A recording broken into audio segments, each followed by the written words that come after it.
Yo, Top of the morning to you. back at it. Man, feels good. It really is top of the morning. That's how we like it. Bright and early. How we feeling? 10 out of 10, man. Ain't got anything holding me back. School's back, but it's going good. So 10 out of 10. You got Robin on? Dennis Rodman? Yeah. Okay. Yeah, the Senior Chicago boy. Bulls. Yes, sir.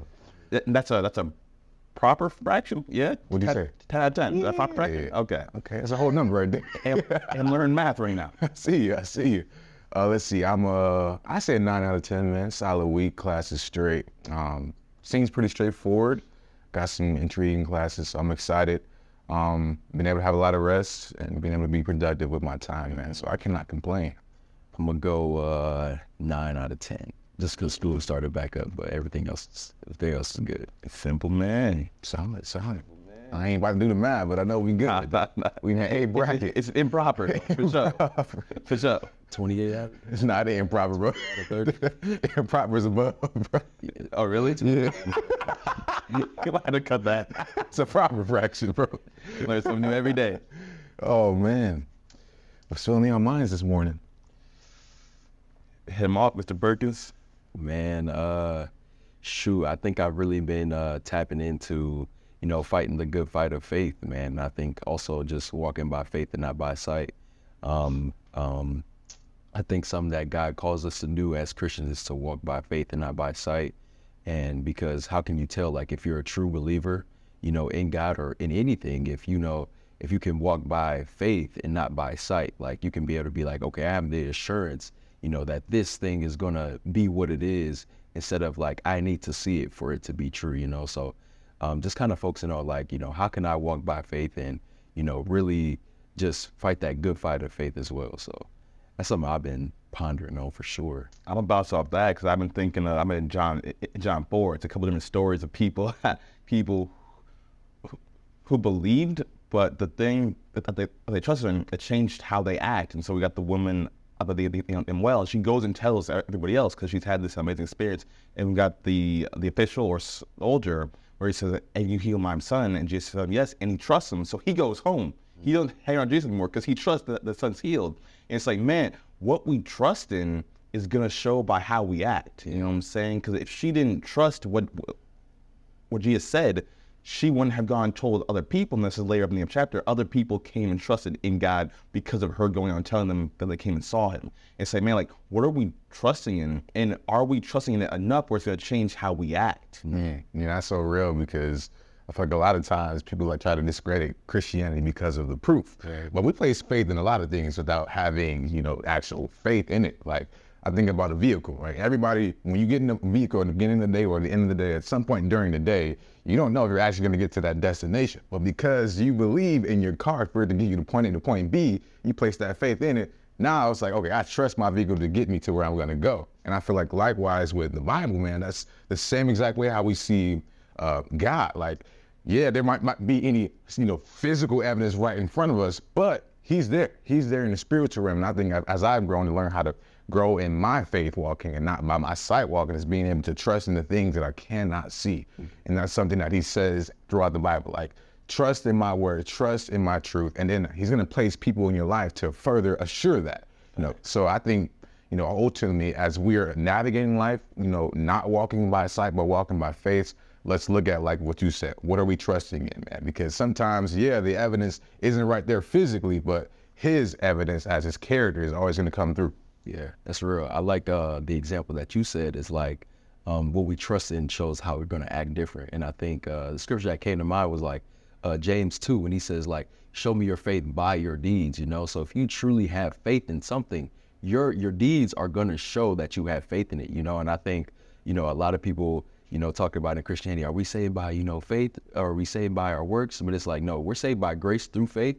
But at the same time, those good works will show that you truly trust in God and you truly have a relationship with him, man. That's good. I think everybody should be able to look at the fruit, and I think that's how you recognize where someone is in their faith or in their journey in life in general. Somebody's professing to be a Christian, you can tell by the fruit, like you said. So that verse in James 2:14 where it says, faith without deeds is useless. It's like, yeah, the deeds that you do, verify your faith. They validify your faith. So I think as we're navigating in life, as we're approaching life, let's be mindful and cognizant of how we're carrying ourselves, because that is our greatest witness. Yeah, we can read the Bible, we can profess all these things, but people are paying attention to the very actions that we have. Bouncing off that, since people are paying attention to our actions, they're kind of also paying attention to our faith, you know what I'm saying? And so the things that we do show the faith that we have. And so we talked about a couple episodes back, but if you're doing all these things, but you're saying I have this faith, like it doesn't match up, you know what I'm saying? So people aren't attracted to that. But if your faith matches the thing that you're actually doing, people are inspired by it, because like, man, he's real.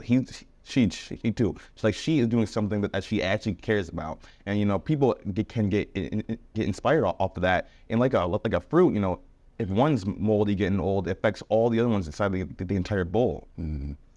Why do I think it's easy to it's a tendency for us to walk by sight instead of faith? I think that's just something that's been human nature, and I think just as we go on, we're just like, okay, well, I have to see it, for it to be true. And I think everybody wants to have evidence or proof. We always want to know things, but it's just like, man, like you said, we believe in a lot of things where, there might not be any proof to it at all. Like we can read a history book and say, oh, that's real, but we don't want to read the Bible, and people say, oh, no, the Bible's fake. The real history book. Exactly. So it's Hidden story. Exactly. It's real. So it's like, man, I don't know why we do that. I just think we want to know everything, when God's wisdom surpasses our wisdom far more, than anything. So it's just like, man, why don't we trust the person that has the most wisdom and, truly wants a relationship with us and truly loves us? Like, if somebody loves you, they're not going to steer you in the wrong direction. They're going to be honest with you. So if we just trust in a person that's going to be honest with us, it has unconditional love for us, that's where we're gonna be at. And I think also just with that, always needing to have proof is we only get as close to unconditional love as about our mothers or our parents, you know what I'm saying? When God is we can't fathom unconditional love, because that only comes from God. So the closest form we can get to that is our parents. Feel me? I think the tendency for us to walk by sight is common because we have trust issues. As a people, we have natural trust issues, and it's hard because, like you said, love is something that should never fail, and His love never fails. But so often in times we see this broken world where people have experienced broken love, or maybe lust in some other senses. So I think it's hard because now people are navigating in a world where they're broken, and now they're attempting to break other people. So now you have people that have trust issues, so it's hard for them to believe in something that they cannot see, when all they have seen is something that has been able to break them and fracture their hearts moving forward. That's spot on. I was gonna say that a lot of people don't trust in the Creator because they don't have trust in the creation. So the thing of cars, but back to your thing from earlier, all of us trust cars, but who are cars made by? A bunch of imperfect people. Yet we trust a car to be perfect, gets from point A to point B. It's like, man, if we can trust the people, then maybe we can actually trust the car. And so I think a lot up in our childhoods, a lot of people, have lost our trust or have hurt us. And so thinking, well, I don't want to do the God thing because the people have hurt us. How much is God gonna hurt us? I think God's a whole different aspect, and He's not personally he's that flawed, and He's there to want to see us win. You know what I'm saying? But as we said a couple episodes back, He wants to see us win in His way, which is actually the best way. Yeah, that's real. And I think just going off your example, I think you think of a family in a house that's living in a house for X amount of years, and the house is dirty, the house is all messed up, right? You're not gonna go and say, well, I blame the person who built the house. You blame the people that's living in the house. And the same thing that goes for this world too, is because, the world is broken. The world is in the condition as it is because of us. It's not because of what God did, it's because of us. And that's the same thing how sin came into the world, is because of us, not because of what God did. God gives us the parameters, He gives us the boundaries. It's about us crossing and breaking those boundaries, Yeah, and on top of that lens, when we cross those boundaries, we make it harder for ourselves to get back in a position where we're able to trust people. And so, like I said earlier, when we're navigating through life, and it's like, oh, I'm placing all these barriers around me because I don't want to get close to anybody. And now I think ultimately that pulls you away from the richness of the life that God has given us. I think life is a gift that He's given each and every single one of us, and it's something to be cherished and precious. I was reading the scriptures yesterday, and I was just marinating on the words milk and honey, and how honey is so sweet. And I did some digging into it, and honey back in that day culturally was was so precious and was so sweet. It was valuable, man. And in the same lens, like life is so precious and sweet and valuable. And if you're not experiencing it to the full extent, I feel like you're missing out. And the way that I've been able to do that is to place my trust in God, who, yeah, maybe I can't see physically, but because of the evidence of what he's done in my life, I know that he's real. Yo, fast. I was gonna say on Sam too, off that thought of God. Like, so people would say, oh, there isn't a God because I can't see him, and they believe in other things because they can see it. But I think, us being alive in the whole world is proof that there is God. You know what I'm saying? So we got the all these different, just even how our bodies work. You know what I'm saying? How children are birthed. Like, you're saying that's by accident, bro. It's a whole complex structure. I don't know the whole thing. I'm not a doctor, but you understand all these different things. Our body, how it heals itself. You know what I'm saying? And so I think that there's plenty of evidence for God, but it's kind of something of are you wanting to see it? Because it's hard to see things that you don't want to see. And so I think a lot of people aren't wanting to see it, and so then they're saying that it's not there. Well, I think it's clearly there. It's just how are you seeing it? Yeah, that's next. I think hitting on top of like the trust issues thing, right? I think a lot of people, or even Christians as well, they misconstrue the scripture of, guard your heart above all else because the way of life flows from it. A lot of people aren't guarding their heart, but they're hardening their heart, which keeps you from that honey, which keeps you from that richness that life, gives you. And I think, it goes with people as well. Like, if you get food poisoning, at McDonald's or whatever, are you gonna stop going to McDonald's or in general, or are you just gonna stop going to that McDonald's? And the same thing that works for church too. Like, a lot of people are like, well, I had church hurt at this church, so they're just like, I'm done with church in general. But it's like, dude, it's a million other churches out here. Like, why can't you go to this other church? You know what I'm saying? So I think that's what we gotta stop, trying to misconstrue it. Is like, okay, well, I'm guarding my heart, but it's like, nah, like, you're hardening your heart and you're keeping it away from people, places and things that God is trying to show you, but you just want to harden it, so. I think on the lens of both of your points, when we are having a hardened heart, it prevents us from wanting to trust those things. Because I think, some people in this world just don't want to trust in the fact that there's something bigger than them, that there's something more, amplified, magnified, giant than them. And I think that's the hard part because, that's a pride issue. It's like, I can't see anybody being above myself. So why would I place my faith in a creator that is more than me? But when I think about it, it's like, to your point about the cars, man, it's like, yeah, we place our trust in people who have higher knowledge than us, who've been able to create a car to get us to point A to point B. So why wouldn't we take that same thing in the person who's designed us from head to toe, from fingertip to fingertip, to be able to trust how we can navigate through life, right? Now, like you said earlier, we have those hardened hearts. It's like, I don't want to believe in a God because maybe I've seen somebody who's professing to be a Christian and they're doing the same things I'm doing. So it's like, why would I believe if something's above me or bigger than me if this is his creation?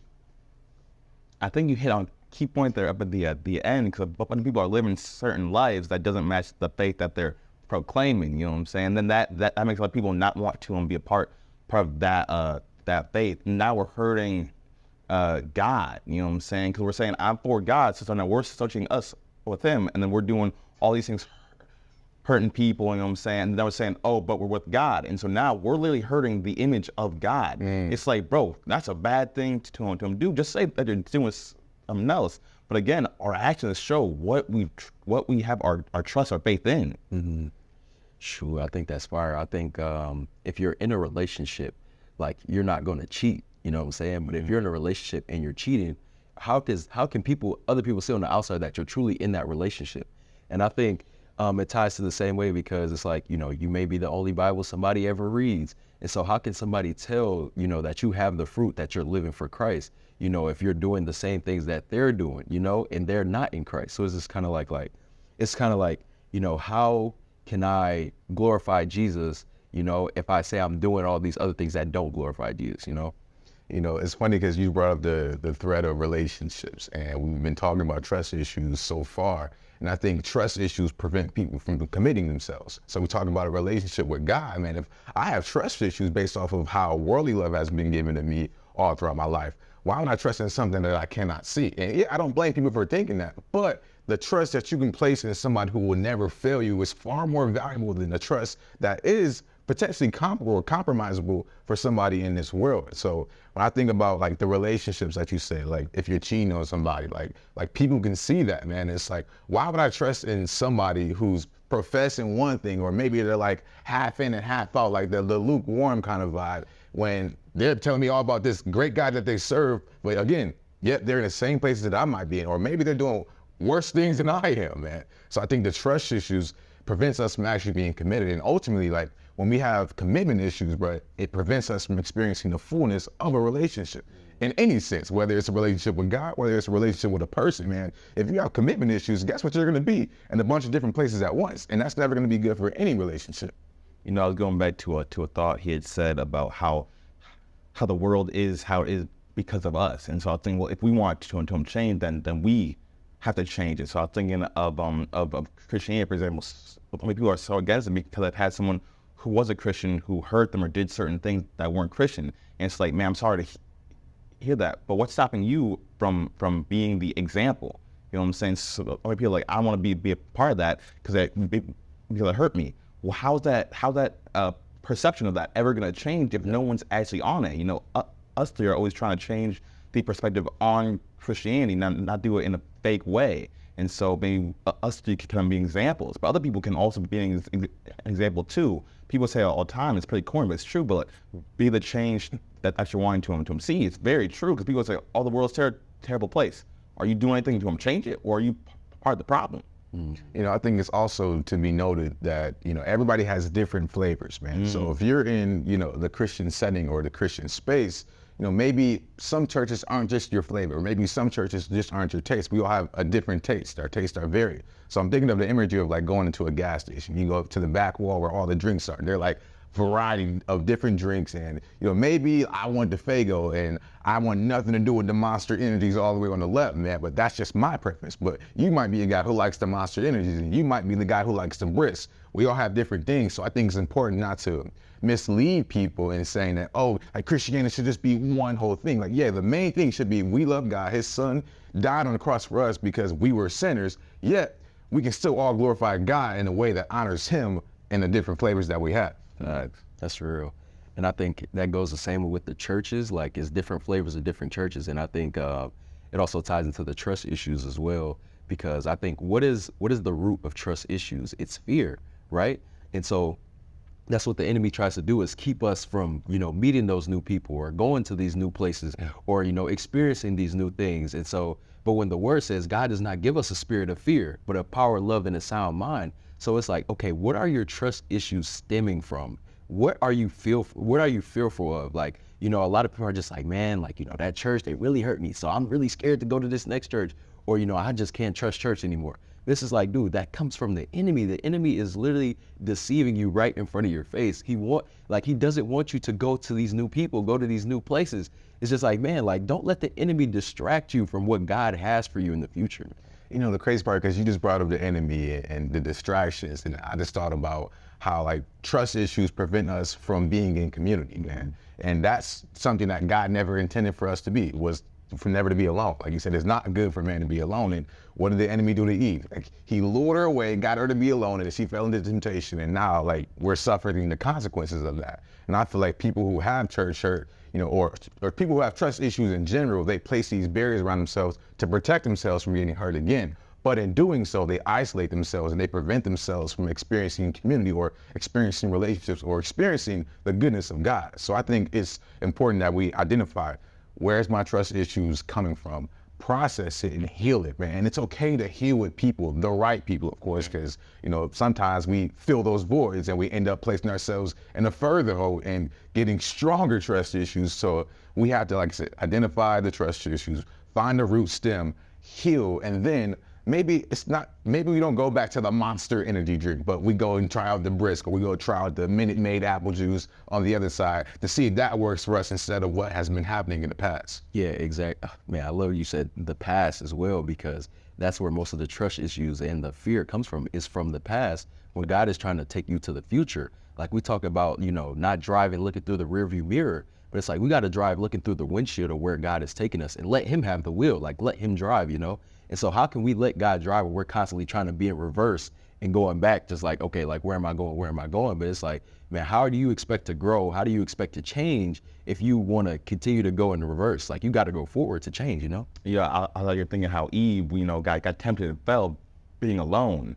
And a bunch of us are isolating ourselves and being alone, then we're trying to win it and succeed. But it's like, man, in being alone, that's where there's a lot of failure at. But it's in community that you learn and grow and get better. And so it's like, where are we putting ourselves? Are we putting ourselves in isolation where it's just us, where it's comfortable, or are we kind of getting uncomfortable putting ourselves around other people that have the same like mind and getting better and growing? You know what I'm saying? I'm so passionate about how it's January of this year, so we got the whole year, and how we do January is really going to affect how we do the whole year. And so, I mean, this is a key month where what are you doing now, and how is that going to affect the whole year? Yeah, and I want to build off of that point, because if we start now, if we start peeling back the onion and getting to the root problem, you know, maybe we can take steps to the processing and getting healed by the end of the year. It might not be fully healed by December, but you made a substantial progress by taking that step to say, where's the root and how can I get to the problem? And I think a lot of times, like, trust issues reveal our blind spots, and blind spots are vulnerable. Like, on the lens of the car, man, it's like you're driving a car. We just said we don't want to drive through the rearview mirror. We want to look through the windshield. But if I'm like constantly focusing on the windshield, what's in front of me, man, and I'm isolating myself, I'll never see what's around me, right? And if things that are around me might be the things that are attacking me from my childhood, or might be the experience that I've dealt with maybe in the past year or two that are preventing me from being safe, right? So a lot of times we're blinded by the blind spots, or we can't see our blind spots because they're blind spots. And there are things right on the side of us that we have to address. And I think that's a lot of times, like, God might be revealing, hey, like, I want you to chop down this weed that's been growing in your life because it's been growing for several years. Or, hey, yeah, you might need to cut this relationship out because it's a blind spot that you clearly cannot see, but it's going to lead you into destruction. That's real. And I think when I think, you know, community, I think just of Ecclesiastes 4, when it talks about, you know, two is better than one, because when one falls, the other one will be there to pick that person up. And so I think, like, man, like, you got to have that community in your life, bro. And I think a lot of people get caught in that isolation, you know, when, or a season of isolation. When God doesn't put us in a season of isolation, he puts us in a season of separation, right? When it's, the contrast is God is taking you from these people, these places, this thing, to new people, new places, new things. And you're just in the middle, you're in the thick of it, of that transition period. And that's where a lot of people get caught up in, you know, this is that season of isolation, but God does not call us to be isolated. God calls us to be relational. He calls us to be in community with other people. So what does it look like for me to isolate myself and constantly fall, and then nobody's there to pick me up, you know? And then we become susceptible, you know, to the enemy's attacks as we're alone, you know? Yeah, that's so good, because community is so valuable, but like the right community though, because if you have a community that's dragging you to the wrong place, you might be separated, but you might place yourself in a position where you're further isolating yourself down the drain. So I think it's important that, again, we identify what are the people around me? What are the fruit that they're showing? And is this the best place that I might be? Because God might be trying to separate me from people that you might not want to separate from. And we had to be able to say, like, okay, God, I'm trusting in your will. Even though I love hanging around these people so much, I'm gonna have to trust in your will, walk by faith and not by sight, so that I don't get, you know, ruptured by the blind spots. Hey, who you hanging with? I haven't said a couple episodes off. Like I said again, who you hanging with? Also, stop hanging out with cheerleaders. Start hanging out with coaches. That's a good conversation, though. That's a fact. Good conversation. Real, bro. Appreciate y'all. Peace. Another episode. We out here. Deuce.